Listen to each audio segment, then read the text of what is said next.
माँ तू सबसे प्यारी है, माँ तू जग में न्यारी है।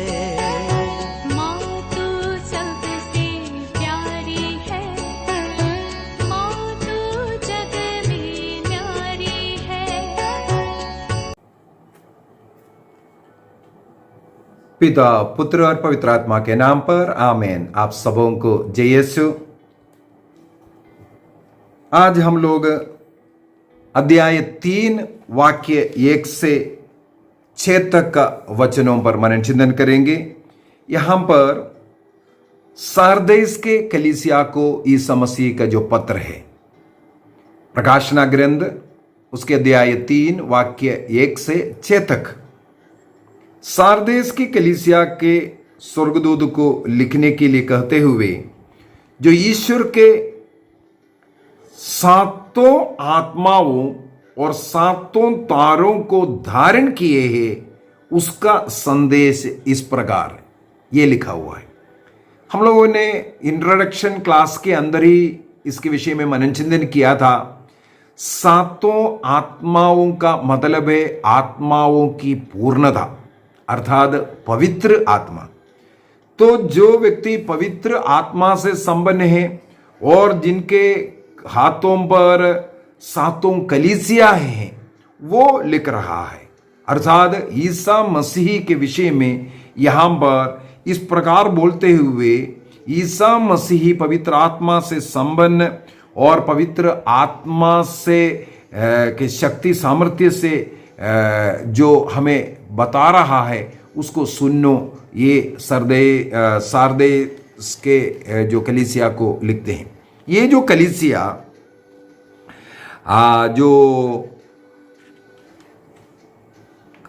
जो दुआतिरा के जो शहर है, वहां से करीब 50 किलोमीटर दक्षिण में स्थित है।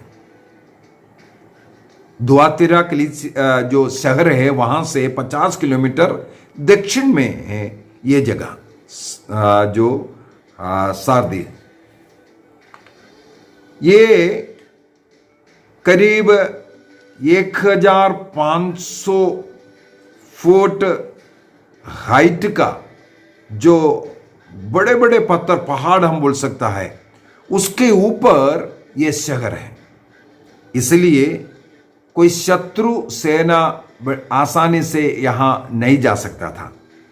इसलिए यहां के लोग, सारदेस के लोग अपने को बहुत सुरक्षित मानते थे।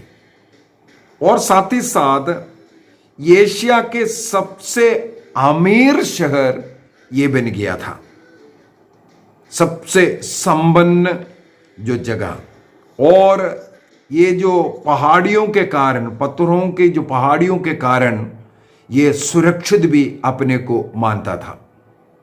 लेकिन BC 546 में 546 में पेर्शिया के सम्राट साइरस के सिपाही लोग इस चट्टान पर रात्रि के समय पर चुपके चुपके चढ़े। जो यहाँ के लोग सोचा कोई दुश्मन इनके इस पहाड़ नहीं चढ़ सकता। लेकिन 546 में जो साइरस के जो सोल्जर्स है, सिपाही लोग, इस चट्टान के ऊपर धीरे धीरे चढ़े और रात्रि में वहां के सेना सब सो रहे थे। उस समय पर उनके ऊपर आक्रमण किया, सबको मार डाला, लूटा लेकर के गया था।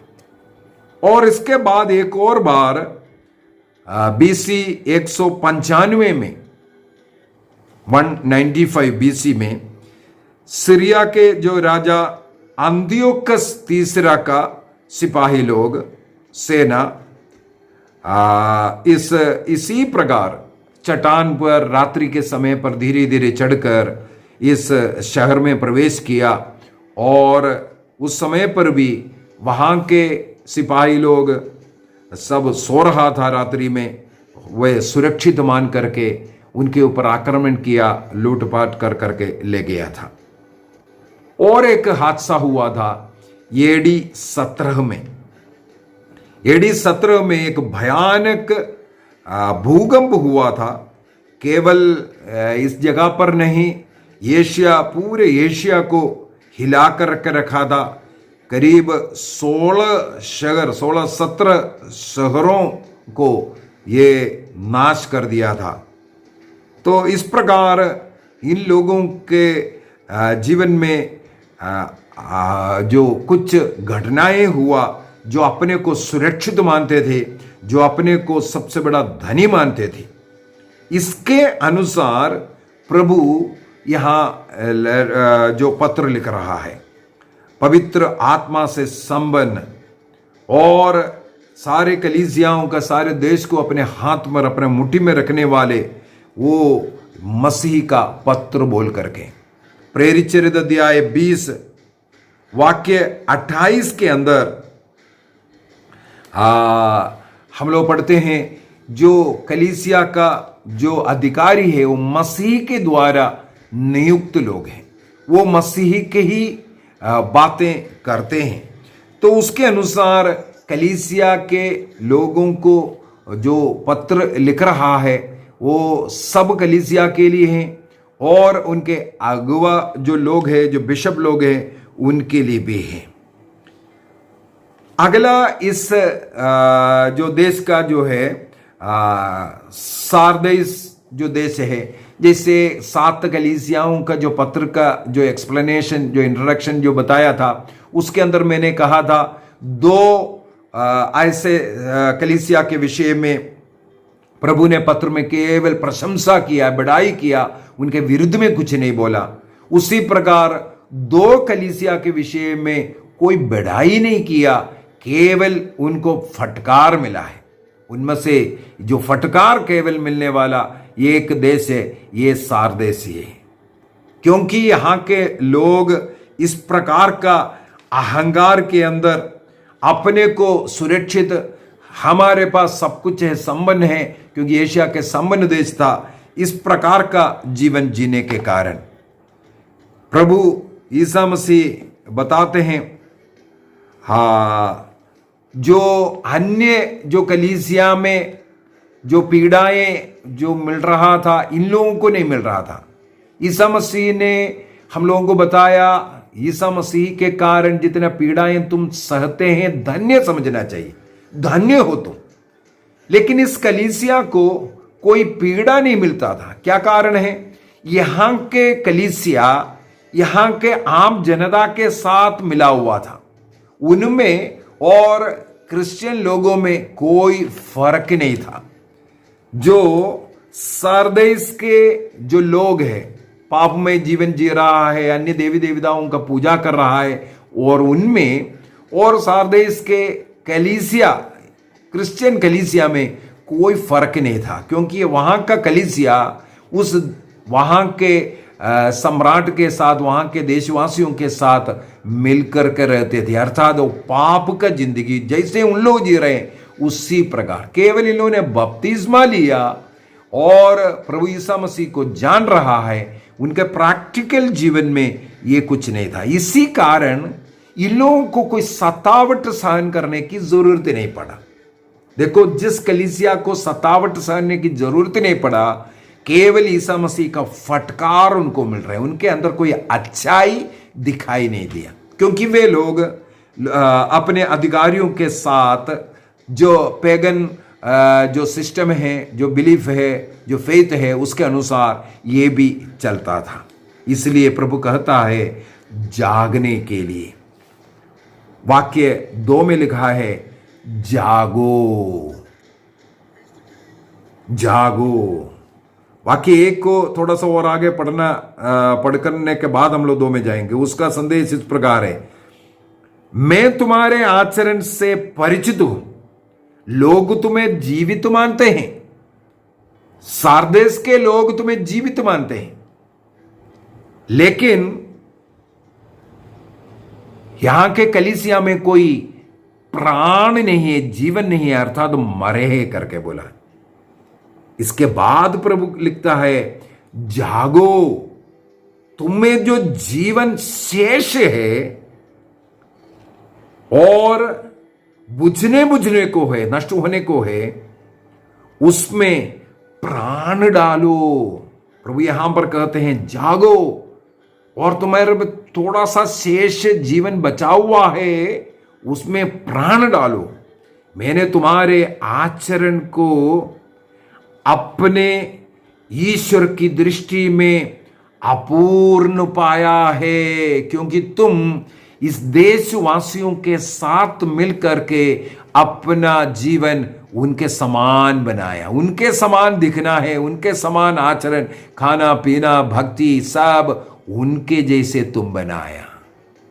तो सारदेस के लोगों का, कलीसिया का पाप यह है कि वह वहां के लोगों के साथ मिलकर के जीवन जी रहा है, जो दुनियाई जीवन जी रहा है। क्रिश्चियनिटी में और उन लोगों में कोई फर्क नहीं है। जो लोग, उन लोग जो कर रहा है वो ये लोग भी करते थे। इस कारण इनको कोई पीड़ा तो नहीं जीवन में आया, धन दौलत सब इन लोगों के पास था, लेकिन प्रभु कहता है तुम ईश्वर के नजर में मर गए हैं। इसलिए अभी जागो और जो बचा हुआ, थोड़ा सा जीवन बचा हुआ है, उसमें प्राण डालो, ये बताता है। इसके बाद एक और शब्द यहां पर इस्तेमाल किया है, अपने ईश्वर की दृष्टि में तुम अपूर्ण पाया है।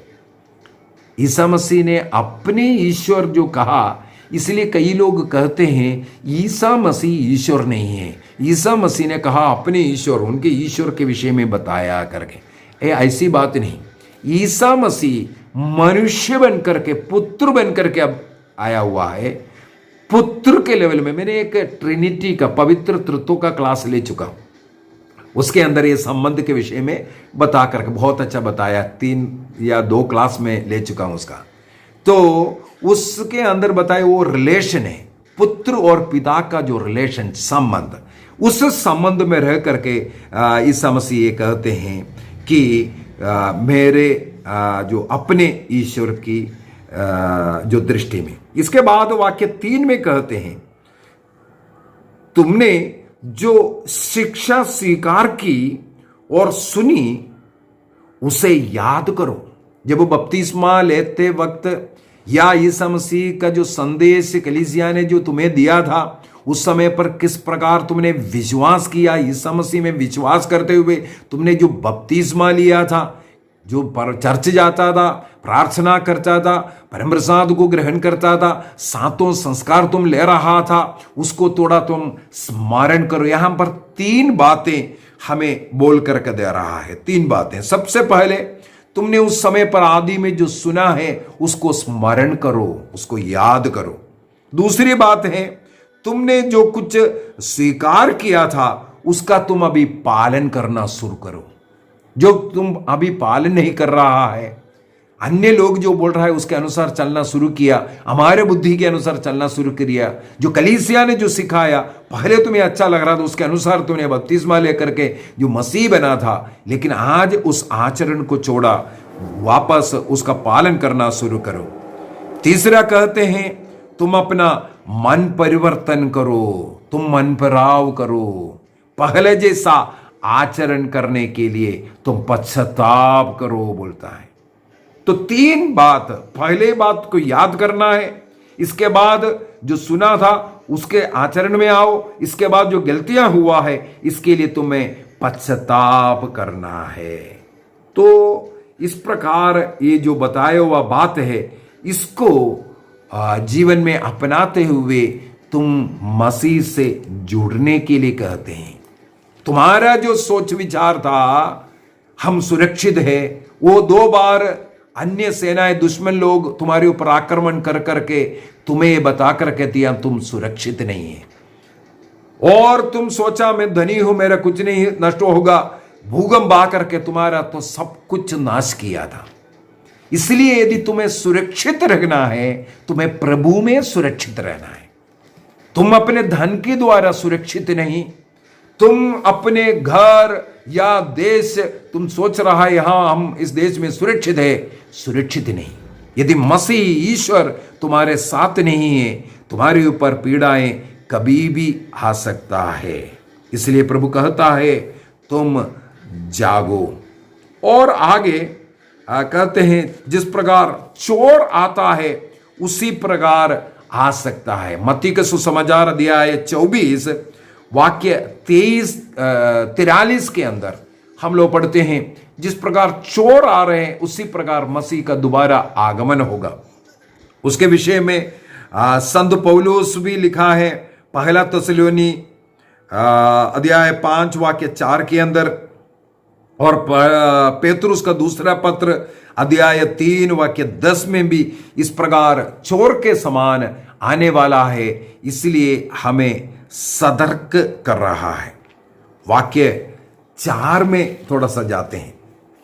वाक्य 4, सहृदय में तुम्हारे यहां कुछ ऐसे व्यक्ति भी है जिन्होंने अपने वस्त्र दूषित नहीं किए हैं। वे उजले वस्त्र पहनकर मेरे साथ टहलेंगे क्योंकि वे इसके योग्य है। इसका मतलब है सहृदय के सब लोग पाप की जिंदगी नहीं जी रहे हैं। उसके अंदर कुछ ऐसे लोग हैं जो अपने वस्त्र को मैला नहीं किया है। यहां पर ये जो लिखा हुआ वस्त्र दूषित नहीं किया और उजले वस्त्र, जो सफेद वस्त्र, एक क्लास में हम लोगों ने सफेद पत्र के विषय में मनन चिंतन किया था। वहां पर भी हम लोगों ने ये देखा था कि ये जो सफेद जो कलर है वो ईश्वरीयता को दर्शाता है, सफलता को दर्शाता है, पवित्रता को दर्शाता है। इसका मतलब कुछ लोग पाप की जिंदगी में नहीं गिरा, ईमानदार रहा। जिस प्रकार बपतिस्मा में उन्हें एक सफेद वस्त्र मिला है उसको मैला होने नहीं दिया। अर्थात प्रभु के वचन के अनुसार, कलीसिया के नियम के अनुसार जीने वाले कुछ लोग हैं। उन लोगों का विषय में सबसे पहले वो सफेद वस्त्र होगा। वाक्य अगला 5वां वाक्य में लिखा हुआ है वो विजयी को सबसे पहले उजले वस्त्र पहनाएगा करके लिखा है। इसका मतलब ऐसा दूर रह करके जो जी रहा है उनका उजला वस्त्र, वो पवित्रता का वस्त्र पहनाने के विषय में। और दूसरा, जीवन ग्रंथ में उनका नाम होगा, वो नहीं मिटाएगा करके।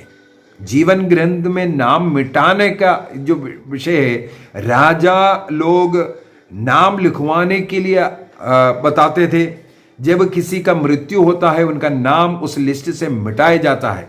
इसी प्रकार का आजकल के हम लोगों का आधार रजिस्ट्रेशन, आधार के द्वारा सरकार हमारा नाम अपने पास गिनती रखा हुआ है और किसी का मृत्यु के साथ उस गिनती से, उस संख्या से उनका नंबर मिटाता है। उसी प्रकार जो विजयी है, ईमानदार है, ऐसे लोगों का नाम प्रभु नहीं मिटाएगा, जीवन ग्रंथ में, जीवन पुस्तिका में रहेगा कर करके बताते हैं।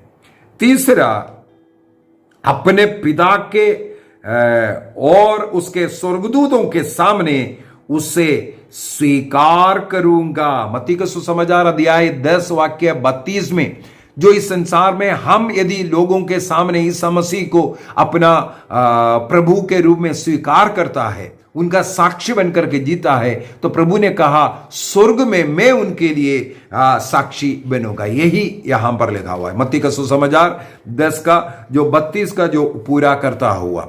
और साथ ही साथ उससे पहले जो लिखा हुआ है, वे उजले वस्त्र पहनकर मेरे साथ टहलेंगे। यदि हम लोग उत्पत्ति ग्रंथ अध्याय 3 को पढ़ेंगे, प्रभु ईश्वर आदम और हेवा से मिलने आते थे, वाटिका में वो टहलते थे प्रभु के साथ। वो आनंद और खुशी का जिंदगी जो ईश्वर के साथ जो जीते हैं, ईश्वर के हाथ पकड़ करके उनके साथ चलने के विषय में। जब पाप हुआ, आदम और हेवा अपने को ईश्वर से छिपाने लगे, दूर भागने लगे। पाप ईश्वर से हमें दूर करता है। जब हम पाप का जिंदगी नहीं जी रहा है, हम ईश्वर के साथ आनंद, शांति का, प्रेम का जिंदगी जीते हैं। उनके साथ टहलाने के विषय में ये ही बताते हैं। और आगे हम लोग देखते हैं, जिसे कान हो वो सुन ले बोल करके, वो हर कलीसिया को जैसे लिखा है। आइए हम अपनी आंखों को बंद करें। आज प्रभु हमें सिखाया है अपने धन, अपने नौकरी, अपने पैसा, अपना वैभव पर नहीं, बल्कि हमें प्रभु पर निर्भर रहने की जरूरत है। प्रभु में जो लोग निर्भर है वो चट्टान के समान है, क्योंकि प्रभु ही वो चट्टान है। प्रभु के साथ प्रभु में जो सुरक्षित रहता है, जैसे स्तोत्र 91 के अंदर हम लोग बार बार जो बोलते हैं, जो सारदीस के जो कलीसिया हमें यही सिखाता है, जब वे अपने को या मनुष्य पर या सम्राट पर आश्रित रहा, उनके ऊपर दुश्मन का आक्रमण हुआ, उनका धन संपत्ति सब नष्ट हुआ, और प्रभु के नाम पर वे लोग कष्ट नहीं सहना चाहता था, इसलिए इन लोगों को फटकार मिला। वे उस वहाँ के लोगों के साथ मिलकर उनके पाप, उनके जैसे उनकी देवी देवताओं की आराधना करना, पूजा करना, और जो मूर्ति को अर्पित मांस खाना, इसको कोई गलती नहीं मान रहा था, इसलिए उनको फटकार मिला। साथ ही साथ हम लोगों ने देखा कुछ लोग अपना वस्त्र मैला नहीं किया, प्रभु उनको जीवन ग्रंथ से नहीं मिटाने का और उनको उस स्वर्ग राज्य का अधिकार देने का, उनके साथ टहलाने का वादा करता है। हमें भी यही निर्णय करना है, पाप से हमें दूर रहना है, अहंकार से दूर रहना है, सब कुछ के लिए हम प्रभु पर आश्रित रहना है, प्रभु के पास दौड़ दौड़ करके जाना है, छोटे बच्चे के समान निर्णय कीजिए, निर्णय कीजिए। पिता, पुत्र और पवित्र आत्मा के नाम पर आमीन। आप सबों को जय यीशु।